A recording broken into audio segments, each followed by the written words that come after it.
తెలంగాణలో గవర్నర్ కోట MLC నియామకాలపై supreme court సంచలన తీర్పును వెలువరించింది. తెలంగాణ జనసమితి అధ్యక్షుడు కోదండరాం అమీర్ అలీఖాన్ నియామకాలపై సర్వోన్నత న్యాయస్థానం స్టే విధించింది. వారి నియామకాలను నిలిపివేస్తూ తీర్పు ఇచ్చింది. ఎమ్మెల్సీలుగా కోదండరాం అమీర్ అలీఖాన్ నియామకాలను భారత రాష్ట్ర సమితి నేత దాసోజు శ్రవణ్ సత్యనారాయణ సుప్రీంకోర్టులో సవాల్ చేశారు. ఆ పిటిషన్స్ పై విచారించిన దేశ అత్యున్నత న్యాయస్థానం తదుపరి ఉత్తర్వులకు అనుగుణంగా ఎంపిక ఉండాలని పేర్కొంటూ గతంలో ఇచ్చిన మధ్యంతర ఉత్తర్వులను సవరించింది. మధ్యంతర ఉత్తర్వుల తర్వాత ప్రమాణ స్వీకారం చేయడం తప్పని సుప్రీంకోర్టు పేర్కొంది.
తెలంగాణలో గవర్నర్ కోట ఎమ్మెల్సీ నియామకాలపై సుప్రీంకోర్టు సంచలన తీర్పు వెలువరించినట్లుగా మనం ఇంతవరకు చూసాం.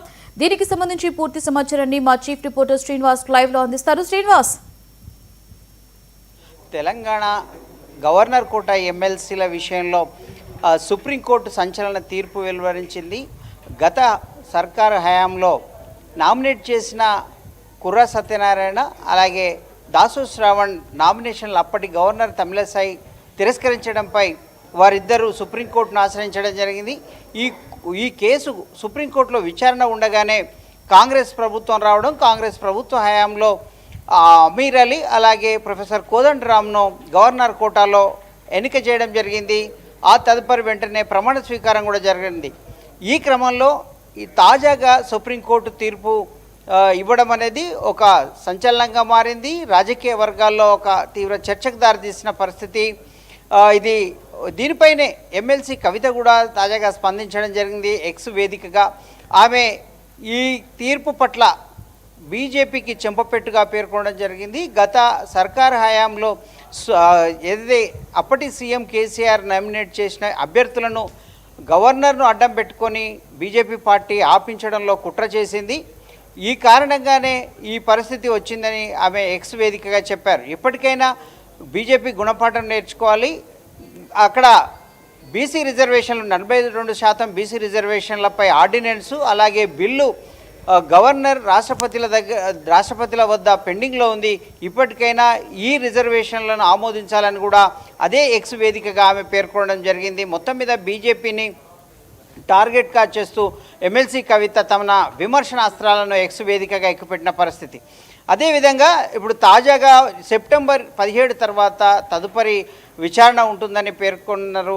సుప్రీంకోర్టు అత్యున్నత న్యాయస్థానం పేర్కొనడంతో ఆ తదుపరి ఇప్పటికైతే ఉన్న వీరిద్దరి ఎమ్మెల్సీ కోదండరాం కావచ్చు అలాగే ఎమ్మెల్సీ అమీర్ అలీ వీరిద్దరి పదవులకు రద్దు అయినట్లే తెలుస్తూ ఉంది. మొత్తం మీద తదుపరి విచారణ తర్వాత ఎలాంటి తీర్పు ఇవ్వబోతుంది, తదుపరి విచారణ తర్వాత కూడా తమ తీర్పు ప్రకారమే కొత్త నామినేషన్లు నియామకాలు ఉంటాయని సుప్రీంకోర్టు పేర్కొనడం కూడా ప్రభుత్వానికి ఒక శరగతంగా చెప్పుకోవచ్చు. మొత్తం మీద గతంలో జరిగినటువంటి ఎమ్మెల్సీల నియామకము అప్పట్లో గవర్నర్ తమిళసై వీరికి రాజకీయ నేపథ్యమే ఉంది. ఈ గవర్నర్ కోటాలో వీరు అర్హులు కారు అని ప్రకటించడం అనేది ఒక విమర్శగా అంటే పెద్ద వివాదాస్పదంగా మారిన పరిస్థితి.